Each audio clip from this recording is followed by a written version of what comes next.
based doon sa email na natanggap natin, nag-i-extort kasabwat ang PNP at kasama na rin ang PIDEA at NBI na mambibiktima sila, kukuha sila ng mga minor de edad, na mga kababaihan, tapos bibiktimahin ang mga negosyante na mga mayayaman, then si negosyante, bibitbitin itong si minor de edad sa hotel, kung saan man.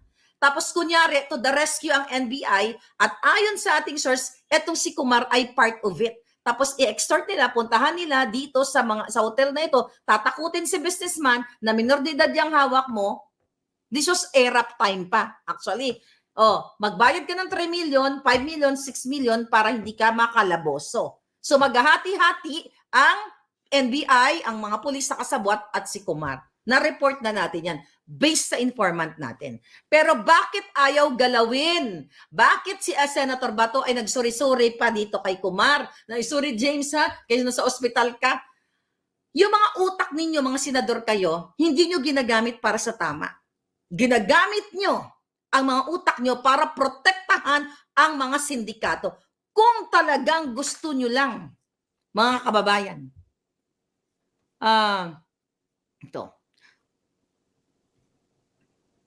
Kung talagang gusto nyo talagang ito, patunayan sa taong bayan na kayo ay nasa tama. Dito sa pinresent ni Kumar na siya ay nasa ospital, mga kababayan ng Makati Medical Center, nakita nyo kanina na ipinresent natin sa inyo na hindi yan ang hospital gown na ginagamit ng mga pasyente sa Makati Med. Sa halip, may mga taga Makati Med ba dito? May logo pa yung kanilang hospital gown.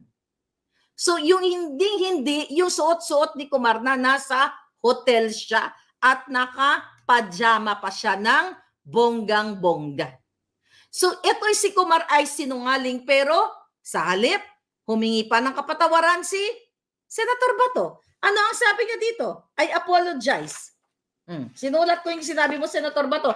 Nag-apologize ka pa kay Kumar. Ang sabi kasi ni Kumar, okay, Mr. Chair, gusto ko pong matapos na ito kasi dinadrag yung pamilya ko. Kunyari, bulol-bulol siya. Wala ka man lang nakitang may sipon siya o may ubo siya as effect doon sa may tubig daw siya sa lungs at meron nga daw siyang mild stroke. Wala kang makikitang manifestation na siya ay hirap na hirap. Sa halip, yung acting niya na nadadamay po yung pamilya ko nino, parang ngongo.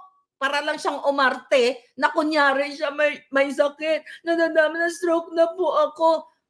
Alam mo, Kumar, buwa ka ng Genemis na napakasinungaling mo. Ilan ang chinukchak mo based doon sa what? Sa mga article na lumabas dyan. Ilan? Ano ilan? May ginorgor ka ba? Sabi ko sa inyo, mga kababayan, si Lisa at si Kumar confirmed na magkasabwat yan. Dahil si Kumar at si Lisa ay kasabwat sa pag-extract o pagdukot sa mga kabataan sa Turkey. Soon ay ipaparinig natin sa inyo ang abduction na ginawa ni Lisa at kasabwat yan sila Kumar at sila Chua dun sa mga bata. Ipaparinig natin ang video. Actually, video siya, pero audio dahil ang audio lang ang pinaka-importante dahil nga ang mga bata nag-iiyak during that time na inutusan o minastermind ni Lisa na ipadukot ang mga kabataan at kasabwat si Kumar, sana yung taga-AFP. Okay? Na mga nag-extract kay Lisa, dito sa mga bata na inutusan ni Lisa, you have to speak up. Kayo mismo na pinload, na tinanggal sa trabaho, sinunod nyo ang utos ni Lisa Marcos, dapat kayo ay magsalita dito, mga sir, mga ma'am. Ngayon, anong sabi ni Kumar? Na-stroke na po ako. Na-stroke na po ako lahat-lahat dahil dito. Hindi na po tama ito. Okay? Hindi tama. Yung pakikipagsabwatan ni Kumar, based dun sa CCTV. At ni Lisa na gustong aregluhin o baka ipagurgor si Morales. Hindi ba tama ba yon?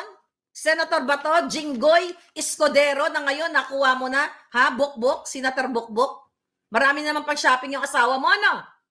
Galing talaga, mga buwaka ng ina. Ang galing talaga ng mga inayupak na ito. Kaya dapat nyo nang gawing aboy ang Senado na yan. Ano sabi mo, Kumar?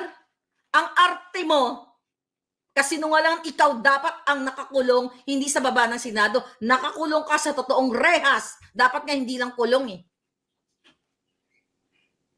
Dapat matunaw na kayo lahat. Dapat, you know, ang parusa sa inyo ay kamatayan sa lahat ng ginagawa ninyo. Ano sabi mo?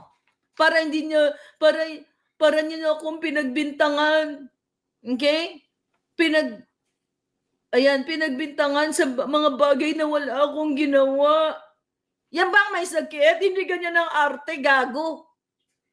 Hindi naman po tama ito. Yung pangalan ko, yung pangalan ng pamilya ko, ang pangalan mong mabaho.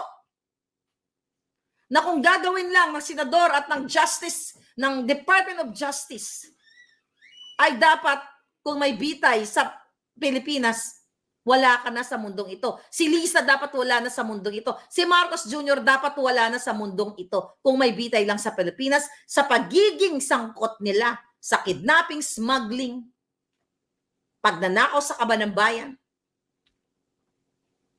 Oh, ano sabi niya? Ang pangalan ko po ng pamilya ko, sinisiraan. Sinisiraan ka?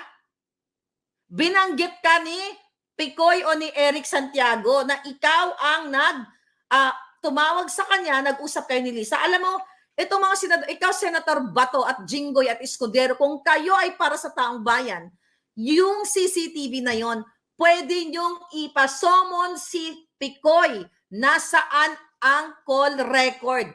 Whether WhatsApp man yan, Viber man yan, o kung ano ang ginamit nilang way. Nung nag-usap sila ni Kumar para utusan si Picoy na kausapin din itong si Romy Enriquez para aregluhin si Agent Morales.